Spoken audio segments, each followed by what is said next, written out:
നമ്മളോടൊപ്പം NGO യൂണിയന്റെ സംസ്ഥാന പ്രസിഡന്റ് ശ്രീ അജിത്ത് കൂടി ചേരുകയാണ്. അജിത്ത്, വലിയ പ്രഖ്യാപനങ്ങൾ നടത്തിക്കൊണ്ടാണ് സർക്കാർ ജീവനക്കാരുടെ കാര്യത്തിൽ ഈ സർക്കാർ അധികാരത്തിൽ വന്നത്. അവർക്ക് വലിയ വിസ്മയങ്ങളൊക്കെ തീർക്കുമെന്ന് പ്രതീക്ഷ നൽകി. പക്ഷേ നോക്കൂ, ഇതാ ഇപ്പോൾ കഴിഞ്ഞ LDF സർക്കാർ നൽകിയ അതേ ബോണസും അലവൻസും ഒക്കെയാണ് ഇപ്പോഴും ഈ സർക്കാർ നൽകുന്നത്, ഈ ഘട്ടത്തിലും അനുവദിച്ചിരിക്കുന്നത്.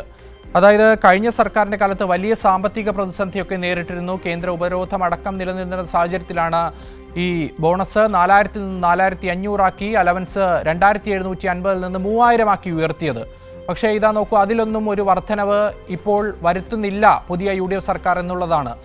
ഈ സർക്കാർ ജീവനക്കാരെ സംബന്ധിച്ചിടത്തോളം കടുത്ത നിരാശയാണ് അവരെ ബാധിക്കുന്നത്. ഈ ബോണസുമായി ബന്ധപ്പെട്ട വാർത്തകൾ പുറത്തേക്ക് വരും. എന്താണ് ഈ വിഷയത്തിൽ പ്രതികരിക്കാനുള്ളത്?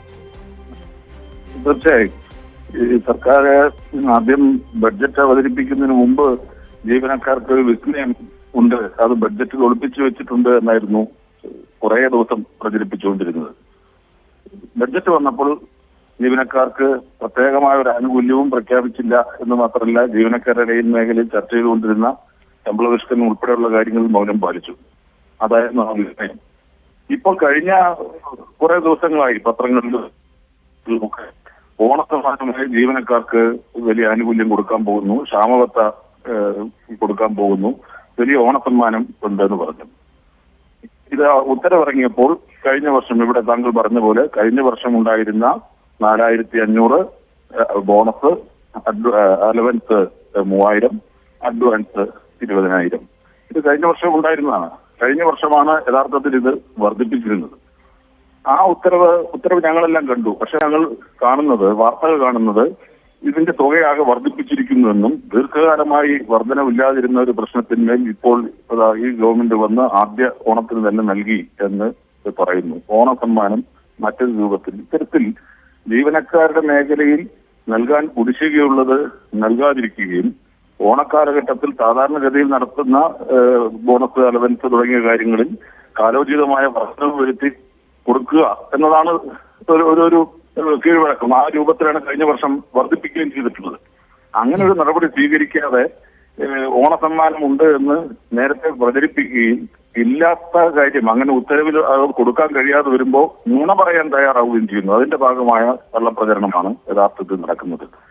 യഥാർത്ഥത്തിൽ ജീവനക്കാരുടെ ആനുകൂല്യങ്ങൾ നിഷേധിക്കുന്നതിന് വേണ്ടി തുടർച്ചയായി സ്വീകരിച്ചുകൊണ്ടിരിക്കുന്ന സമീപനത്തിന്റെ ബാക്കി ഭാഗം മാത്രമാണ് ഓണസമ്മാനം എന്ന പേരിൽ പല രൂപത്തിലുള്ള വിശേഷണങ്ങൾ ഉപയോഗിച്ചുകൊണ്ടാണ് ഇപ്പോൾ ഈ വാർത്തകൾ പുറത്തു വന്നുകൊണ്ടിരിക്കുന്നത്.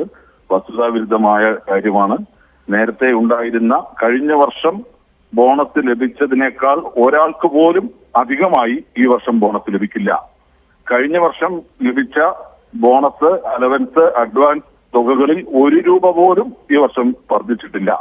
ഈ വർഷം നമ്മളെല്ലാം ശ്രദ്ധിച്ചിട്ടുള്ളതാണ് രൂക്ഷമായ വിലക്കയറ്റം.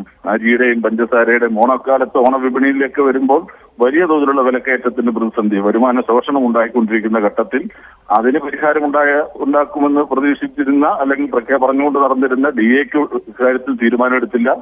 ഇതുമായി ബന്ധപ്പെട്ട കാര്യത്തിലും ഒരു അനുകൂലമായ നിലപാടും സ്വീകരിച്ചില്ല. മറിച്ച് കഴിഞ്ഞ വർഷത്തിന്റെ അതേ ഉത്തരവ്, അതിന്റെ ഡിറ്റോ ഉത്തരവിറക്കുകയും എന്നിട്ട് തെറ്റായ പ്രചരണം നടത്തിവിടുകയും ചെയ്യുന്നു എന്നതാണ് വസ്തുത. ജീവനക്കാരെ സംബന്ധിച്ച് നിരാശാജനകമായ പ്രഖ്യാപനമാണ്. നിരാശാജനകമായ പ്രഖ്യാപനത്തെ കള്ളപ്രചരണം അഴിച്ചുവിട്ടുകൊണ്ട് കബളിപ്പിക്കാൻ കൂടി ശ്രമിക്കുന്നത് അങ്ങേയറ്റം പ്രതിഷേധാർഹമായ നിലപാട് കൂടിയാണ്. ശരി, വളരെ നന്ദി ശ്രീ അജിത്ത് ഈ അവസരത്തിൽ ഞങ്ങളോട് പ്രതികരിച്ചത്.